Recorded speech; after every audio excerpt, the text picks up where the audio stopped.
Bonjour à tous et bienvenue à ce culte en ce dimanche 26 avril 2020. Un moment justement pour nous appuyer sur le Seigneur, pour regarder au Seigneur, nous rappeler, si c'est nécessaire, qu'il règne et qu'il est maître de nos circonstances et celles de l'univers entier. Et c'est parce qu'il règne que nous venons avec assurance et avec joie. Le psalmiste déclare, c'est ici la journée que l'Éternel a faite. Vivons-la dans la joie. Exultons d'allégresse. Prenons un instant pour nous placer devant le Seigneur dans la prière. Seigneur Jésus, nous nous retrouvons à nouveau ce matin entourés de ta grâce et de ta bonté, autour de ta parole, soutenus et fortifiés par ton esprit. Nous désirons à nouveau, Seigneur, nous laisser renouveler par ta bonté, transformer et fortifier par elle. Nous désirons à nouveau expérimenter le pouvoir transformateur de ton esprit qui nous habite et de ta parole qui nous instruit. Nous avons besoin, Seigneur, de cette transformation, de cette sanctification. Et c'est pourquoi je te prie maintenant de préparer notre cœur et de préparer nos pensées, notre esprit et notre intelligence. Nous sommes conscients que tu es notre seul abri. Dans ce monde qui change de jour en jour, en pleine mutation, qui nous surprend tellement de manières, toi tu demeures la seule vérité permanente, solide, éternelle, bonne et sainte. C'est toi, Seigneur, que nous venons adorer. C'est toi, notre Maître et notre Roi. Gloire à toi, Seigneur Dieu Tout-Puissant. Gloire à ton nom. Amen. Nous sommes heureux de vous avoir avec nous ce matin. J'ai pu voir les gens qui se connectaient déjà sur la session Zoom et d'autres qui priaient pour nous. Merci pour vos prières, c'est particulièrement apprécié et c'est nécessaire pour pouvoir accomplir notre ministère par la puissance du Saint-Esprit. Nous comptons sur ces prières continues. Nous voulons remercier encore une fois ceux et celles qui nous font parvenir leurs dons à travers Canadon ou à travers la boîte aux lettres. Nous avons reçu encore cette semaine des enveloppes d'offrandes. Ceci est toujours apprécié. Comme vous avez pu le voir dans la lettre que la présidente du Conseil, Marie-Claude Rocher, vous a fait parvenir cette semaine, l'Église a décidé de poursuivre le soutien mensuel de ses partenaires missionnaires et de notre famille d'Église. Et nous avons aussi, vous vous rappelez, nous sommes engagés à soutenir différents ministères comme les Gédéons, l'École d'eau vive et aujourd'hui l'Espoir, ce ministère d'évangélisation. Et nous avons pris la décision cette semaine en tant que conseil de faire parvenir ces dons-là à ces organismes qui ont eux aussi besoin de ce soutien financier. Donc, à travers vos offrandes, vous soutenez aussi ces ministères en plus de la mission de l'Église et au nom de ces organismes, en mon nom et au nom du Conseil, je vous remercie pour votre fidélité. En 2 Corinthiens 8, les versets 7 à 9, je vous lis la version Semeur. L'apôtre Paul écrit aux Corinthiens pour les encourager à participer à une collecte et faire preuve de solidarité. Voici ce qu'il leur dit. Vous êtes riches dans tous les domaines, qu'il s'agisse de la foi, de la parole ou de la connaissance, du zèle en toutes choses, ou de l'amour qui, de nos cœurs, a gagné les vôtres. Cherchez donc aussi à exceller dans cette œuvre de générosité. Ce n'est pas un ordre que je vous donne, mais en mentionnant le zèle que d'autres ont déployé, je cherche à éprouver l'authenticité de votre amour. Car vous savez comment notre Seigneur Jésus-Christ a manifesté sa grâce envers nous.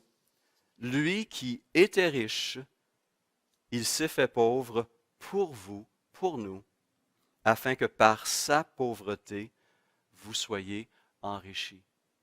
Dans ce passage, Paul donne l'exemple des plus pauvres des pauvres, les chrétiens de Macédoine, une province qui était pauvre et qui vivait la persécution, et comment ses frères avaient plaidé avec Paul de participer à l'œuvre de Dieu. Et il donne ici l'exemple dans ce passage du plus riche des riches, notre Seigneur Jésus-Christ, qui pour vous et moi s'est fait pauvre afin de nous enrichir. Alors nous voulons à nouveau partager les richesses qu'il nous accorde pour bénir nos frères et nos sœurs et des gens qui se trouvent à l'extrémité de la terre à travers ces ministères qui sont soutenus par notre association d'Église. Alors, prenons un instant pour remercier le Seigneur pour ses moyens et pour prier pour ces offrandes. Eh bien, Seigneur, c'est d'abord une louange que nous t'adressons. Parce que toi qui étais riche, tu t'es fait pauvre pour nous.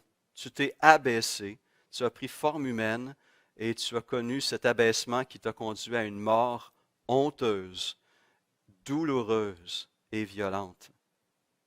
Tout cela pour que nous soyons libérés de l'esclavage au péché et que nous puissions à nouveau être réconciliés avec Dieu le Père et expérimenter cette vie nouvelle en toi.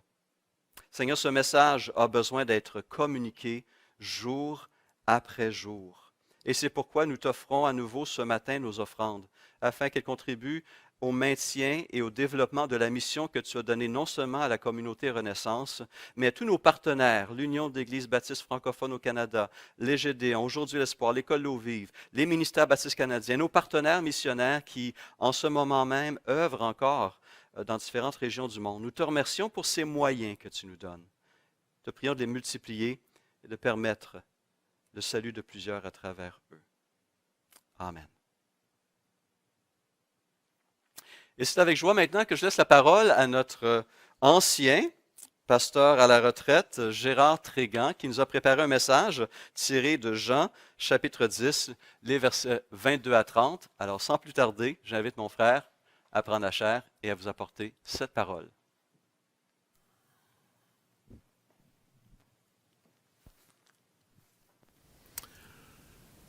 Alors bonjour, j'ai évidemment l'impression de parler à personne puisque je fixe un objectif qui est seul, avec beaucoup de chaises vides. Et vous allez entendre encore ce matin bien des choses qui ont été dites pendant cette demi-heure par notre pasteur. Mais le message de l'Évangile est un message de répétition. Pourquoi ? Eh bien parce que la parole de Dieu sait que l'être humain a une mémoire très sélective, premièrement, et que deuxièmement, il oublie la minute qui vient de passer. Alors ne vous étonnez pas si vous entendez encore dans ce que je vais dire ce qui a déjà été dit. En tant qu'enfant de Dieu, et devant ces moments d'incertitude, nous avons peut-être des questions à nous poser. Quelques questions face à notre vie en général et à notre vie chrétienne en particulier. Et face à ce salut qui fait de nous des enfants de Dieu, j'aimerais vous lire un texte où surgissent ces questions, plusieurs de ces questions. Et les réponses que nous donnerons à ces questions, il en résultera une vie chrétienne selon la volonté de Dieu, cette volonté que Dieu veut que nous suivions pour le bien-être de chacun, de chacune, ou bien nos réponses seront conditionnées par la crainte, par l'incertitude, par cette crainte devant quelque chose que nous ne pouvons pas contrôler. Et peut-être que cette réponse de crainte va faire de nous replier sur soi-même. Et ce n'est pas ce que le Seigneur veut. C'est pour ça que dans ce texte de l'évangile de Jean au chapitre 10 et les versets 22 à 30, nous lisons « On célébrait alors à Jérusalem la fête de la dédicace. C'était l'hiver. Jésus marchait dans le temple sous le portique de Salomon. Les Juifs l'entourèrent et lui dirent « Jusqu'à quand nous laisseras-tu dans l'incertitude ? Si tu es le Messie, dis-nous-le franchement. » Et Jésus répondit, et c'est très intéressant de voir la réponse de Jésus, qui ne répond pas directement à la question qui lui a été posée, et on va voir pourquoi plus loin. Je vous l'ai dit et vous ne croyez pas. Les œuvres que je fais au nom de mon Père témoignent en ma faveur, mais vous ne croyez pas parce que vous ne faites pas partie de mes brebis. Mes brebis écoutent ma voix. Je les connais et elles me suivent. Je leur donne la vie éternelle. Elles ne périront jamais et personne ne pourra les arracher de ma main. Mon Père, qui me les a donnés, est plus grand que tous, et personne ne peut les arracher de la main de mon Père. Le Père et moi, nous sommes un. Dans ce texte, il y a deux parties importantes. Ces parties qui nous imprègnent de leur valeur inestimable.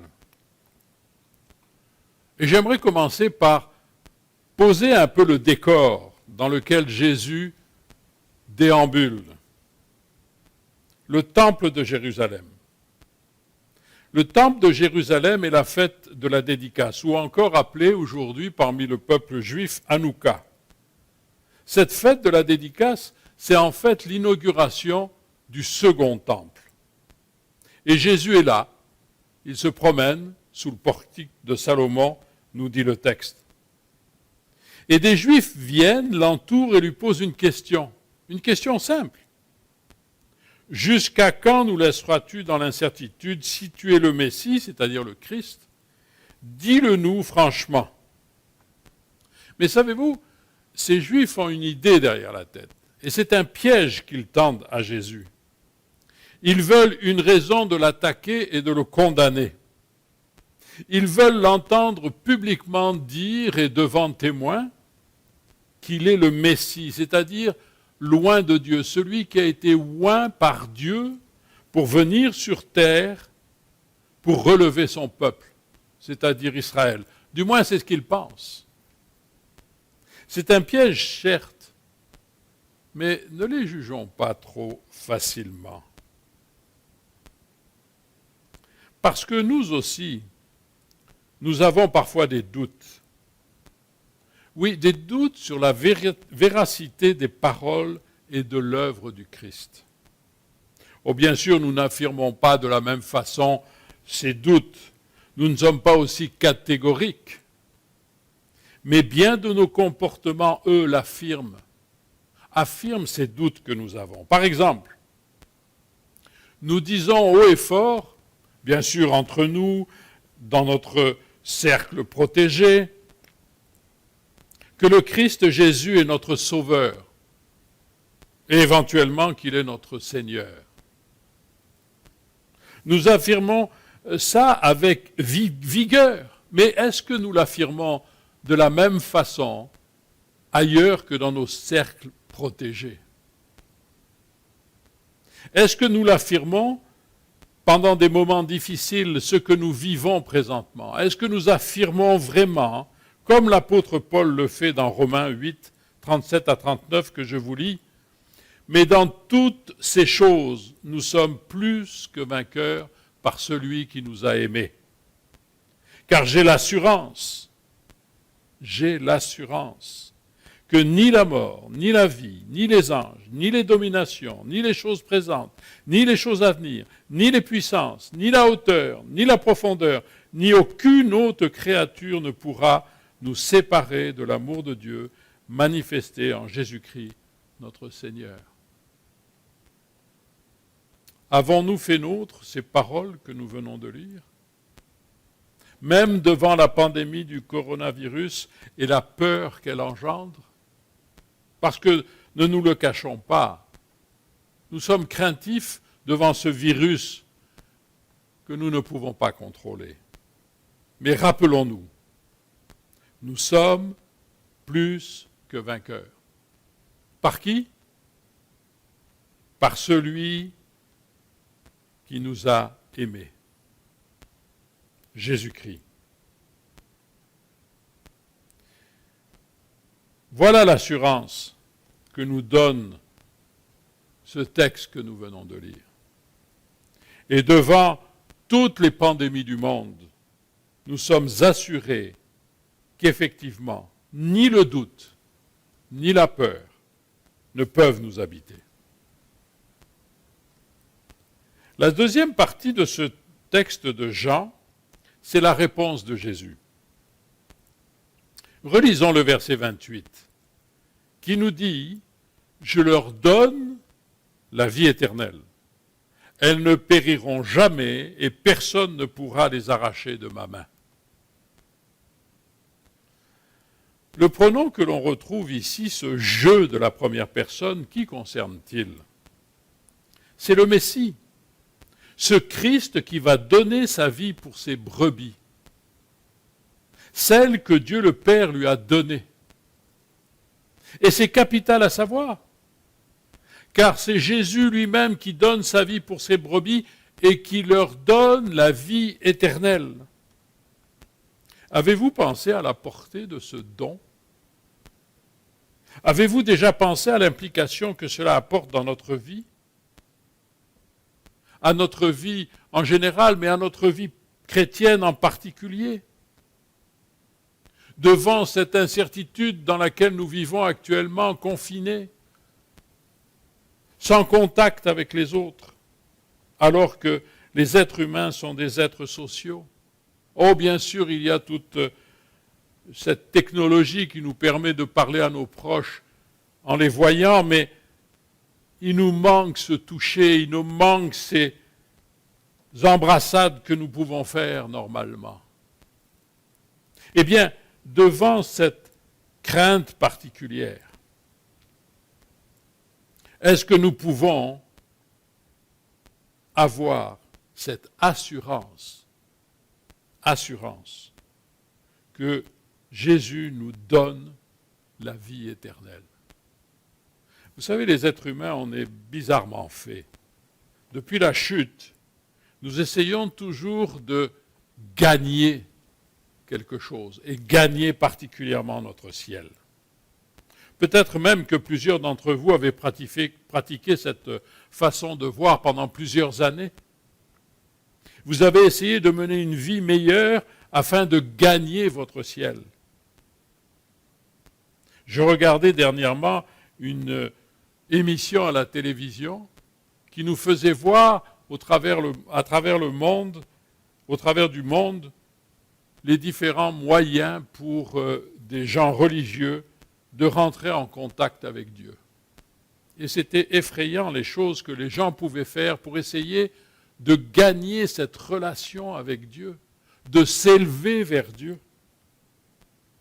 Mais avez-vous remarqué que ce concept, cette philosophie n'est pas le message de l'Évangile? Ce message et cette philosophie de gagner son ciel, c'est un message strictement religieux. Et je fais une différence entre la religion et la foi. Beaucoup de religions à travers le monde s'efforcent de faire des œuvres pour son propre salut. Ce message religieux part du principe que je suis l'ordonnateur de mon propre salut. Je suis celui ou celle qui peut se sauver. Je suis celui ou celle qui est mon propre Dieu. Et ce message nous amène à placer notre confiance en nous-mêmes et à trembler devant l'inconnu des situations incontrôlées, voire incontrôlables. Comme par exemple la situation que nous vivons aujourd'hui. Or, le Christ est clair. Je leur donne la vie éternelle. Cela ne vient ni de vous, ni de moi, ni d'aucun être humain en particulier. Cette vie éternelle vient de Dieu lui-même par le sacrifice du Christ à la croix. Elle est éternelle et permanente. Voilà la certitude de cette affirmation de Jésus, et cela nous permet de ne plus trembler devant l'inconnu, quel qu'il soit. Quel qu'il soit. Nous vivons dans un monde inconnu. Des pandémies, il y en a eu, et si le monde continue à vivre encore longtemps, il va y en avoir d'autres. Mais rappelons-nous cette assurance, rappelons-nous cette merveilleuse parole que nous pouvons lire dans l'épître de Paul que j'ai déjà lu, car j'ai l'assurance que ni la mort, ni la vie, ni les anges, ni les dominations, ni les choses présentes, ni les choses à venir, ni les puissances, ni la hauteur, ni la profondeur, ni aucune autre créature ne pourra nous séparer de l'amour de Dieu manifesté en Jésus-Christ notre Seigneur. Voilà ce que la croix du Christ nous assure. Rien ne peut nous séparer de l'amour de Dieu. Cet amour manifesté à la croix. Savez-vous la force que donne cette grâce? Savez-vous la certitude que donne cette grâce? Car devant toutes les pandémies du monde, c'est la grâce de Dieu qui nous habite. Cette grâce qui fait que nous avons la vie éternelle. Celle que Jésus nous a donnée en mourant sur la croix. Celle qui nous donne en ressuscitant le troisième jour.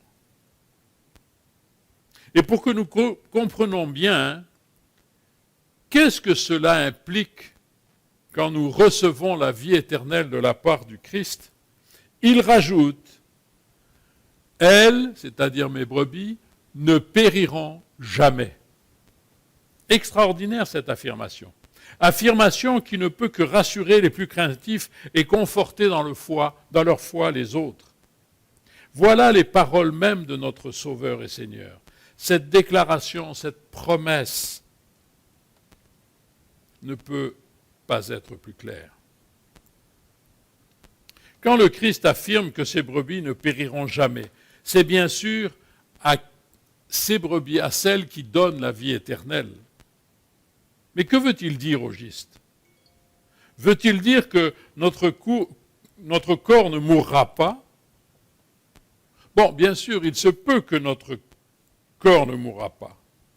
Car si le Seigneur revient avant que nous mourions, notre corps va être transformé et il ne connaîtra pas cette mort physique. Mais dans la règle générale du message de l'Évangile, le message de cette bonne nouvelle que le Christ nous apporte, ce n'est pas ainsi qu'il faut l'entendre. Cela ne veut pas dire que mon corps ne sera pas détruit par la mort. La mort physique s'entend. Mais cela veut dire que mon âme ne pourra jamais connaître la seconde mort, la mort spirituelle, celle qui va nous amener loin de Dieu.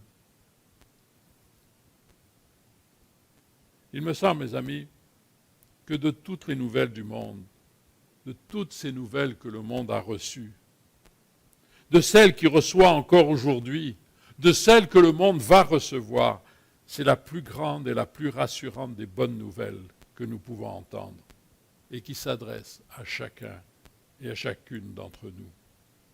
Ces hommes et ces femmes du XXIe siècle, ce siècle si peu enclin à entendre le message de l'Évangile. Savoir que rien ne peut me faire périr, c'est-à-dire que rien ne peut m'enlever la vie éternelle, celle que le Christ me donne, devrait non seulement me réjouir, mais aussi surtout me rassurer face à la situation difficile que nous vivons aujourd'hui. Comment vivons-nous cette situation? Comment vous, dans votre cœur, au plus profond de vous-même, face à vous-même, vivez-vous cette difficulté que nous avons actuellement? Je vous laisse le soin de répondre chacun et chacune d'entre vous face à vous-même et face à Dieu à cette réponse. Mais savez-vous, Jésus va encore plus loin dans sa promesse. Car non seulement il nous donne la vie éternelle, il nous dit que nous ne périrons jamais, nous les brebis à qui il donne la vie éternelle, mais pour que le clou soit bien enfoncé, j'allais dire dans notre crâne, il martèle encore et personne ne pourra les arracher de ma main.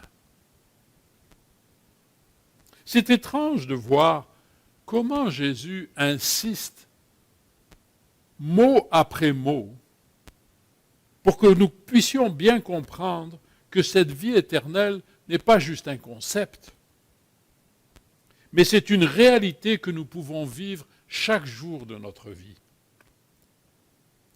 Personne ne pourra les arracher de ma main.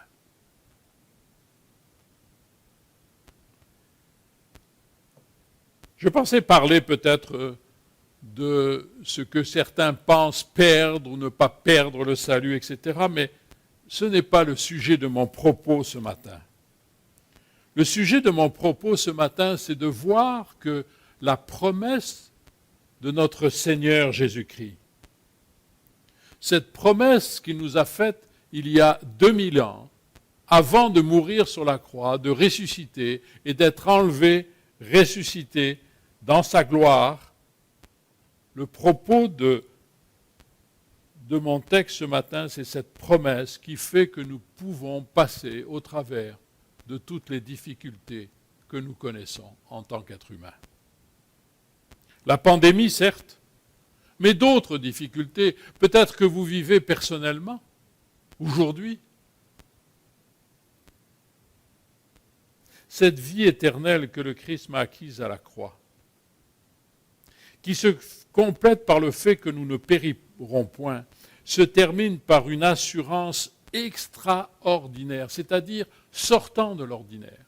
Qui peut dire aujourd'hui que personne ne peut être arraché de ma main, si ce n'est le Seigneur, si ce n'est ce Christ qui nous parle encore aujourd'hui? Ni pandémie, ni crainte, ni maladie, ni à plus forte raison mort ne pourront nous arracher de la main du Seigneur. Mes amis, voilà un des textes les plus rassurants qui soit. La sécurité éternelle, celle de chaque enfant de Dieu, est garantie. Elle a un sceau, on a mis un sceau sur cette promesse. Et ce sceau ne vient ni de vous, ni de moi. Il vient de celui qui a payé de sa vie la possibilité de nous donner la vie éternelle. Cette garantie, elle vient de Dieu lui-même. Je sais que des incertitudes nous assaillent de toutes parts. Dans un monde qui ne croit pas en Dieu, au Dieu de Jésus-Christ, je veux dire, il est normal d'avoir certaines incertitudes, d'avoir certaines questions à se poser. Mais nous ne pouvons pas remettre en cause l'affirmation du Christ. Ce Jésus qui est, ne l'oublions pas, l'incarnation de Dieu le Père sur terre. Ce Jésus qui vient mourir sur la croix afin de payer de notre péché. Qui a fait ça depuis la fondation du monde? Sinon, ce Christ qui nous donne la vie éternelle. Ce Jésus ressuscité au 3e jour pour notre salut. Ce Jésus glorifié et assis à la droite du Père et qui nous sert d'avocat auprès de ce Père. Oh, je sais, vous allez me dire, il est facile de parler et de ne pas mettre en application. Mais il ne tient qu'à vous de le faire. D'avoir cette foi que quoi qu'il arrive, en ces temps de pandémie, en ces temps de confinement, en ces temps incertains, en ces temps de difficultés financières, en ces temps de crainte face à un avenir chaotique. On a parlé tout à l'heure de ce déconfinement. Je ne sais pas comment ça va se passer. Je peux vous dire que je suis bien heureux de ne pas être à la place des autorités compétentes. Mais il risque d'y avoir un peu de chaos. On parle de renvoyer les enfants à l'école. Bien. Ils vont porter un masque. Pour ceux qui ont eu des enfants, vous savez très bien qu'un enfant qui porte un masque, ça va être un gros problème de lui faire porter, premièrement, et de le faire garder, deuxièmement. Mais face à tout cet avenir chaotique, sachez que le Christ, ce Jésus que nous aimons, tient la barre de notre vaisseau. C'est lui le capitaine. Ce n'est pas vous, ce n'est pas moi. Et ce vaisseau qu'il guide lui-même, il va garder la barre d'une façon sûre et certaine.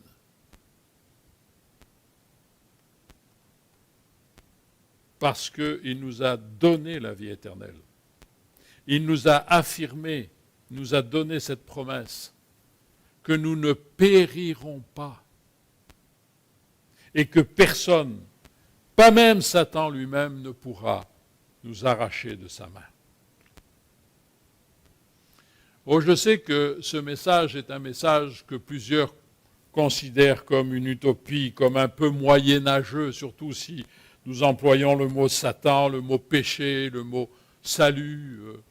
On est considéré un peu comme moyenâgeux. Mais peu importe ce que les gens du monde considèrent que nous sommes ou pas. Ce qui m'importe, moi, c'est de savoir ce que la parole de Dieu me dit et me demande de mettre en pratique. Dans ce moment de difficulté, dans ce moment de pandémie, dans ce moment où ce virus attaque d'une façon virulente, si j'ose dire, devons-nous prendre des précautions face à cette pandémie? Bien sûr, oui. Prendre des précautions, nous le voyons ici. Devons-nous respecter les consignes des autorités compétentes? Oui, bien sûr. Et j'ai bien dit compétentes. Pas des autorités farfelues que l'on retrouve sur les réseaux sociaux ou sur Internet, qui nous racontent n'importe quoi. Est-ce que nous devons avoir peur de ce fléau? Non. Prendre des précautions, oui. Mais pourquoi avoir peur? Que peut-il nous arriver, mes amis? Et pourquoi nous pouvons et nous devons ne pas avoir peur? Parce que Jésus-Christ nous affirme lui-même, et il en a payé le prix pour faire cette promesse et cette affirmation. Il nous affirme, je leur donne la vie éternelle. Elles ne périront jamais et personne ne pourra les arracher de ma main. Prions. Seigneur, on te rend grâce de ce que cette promesse est encore valable aujourd'hui dans notre 20e siècle incertain, 21e siècle incertain. Et Seigneur, je te demande que cette promesse, nous puissions nous l'approprier, chacun personnellement, que nous puissions la placer au plus profond de notre cœur afin de la mettre en pratique dans notre vie quotidienne. Seigneur, merci d'être venu sur cette terre, avoir pris la forme d'un être humain, d'un homme qui a marché sur notre terre. Nous te remercions de ce que tu nous as donné comme enseignement pendant ce temps que tu as marché parmi nous. Seigneur, nous te remercions aussi de ce que tu n'as pas hésité à marcher vers la croix, avec toute la difficulté que cela comportait. Porter le poids de mon péché. Je te remercie, Seigneur, aussi pour cette vie éternelle que tu me donnes, que tu nous donnes. Cette vie éternelle qui commence aujourd'hui, pas demain, pas après-demain, pas quand je serai mort, mais qui commence aujourd'hui. Je leur donne la vie éternelle. Merci Seigneur de ce que la mort n'a pas pu te garder prisonnière dans ce tombeau, que la pierre a été roulée, que ton corps a ressuscité et que tu es monté au ciel à la droite du Père, dans ta gloire, et que tu nous sers aujourd'hui d'avocat. Seigneur, quand je lis et que j'entends cela, mon cœur saigne parce que je sais que trop souvent je mets en doute ces paroles que tu m'as données, que tu m'as laissées, que je peux lire chaque jour, me rappeler qui tu es pour moi. C'est ce que je te prie pour mes frères et mes sœurs qui écoutent actuellement, afin qu'elles-mêmes puissent s'approprier de ces promesses, de la vie éternelle, que nous ne périrons pas et que personne ne pourra nous arracher de ta main. C'est ce que je te prie, en ton nom, Seigneur, au nom de Jésus. Amen.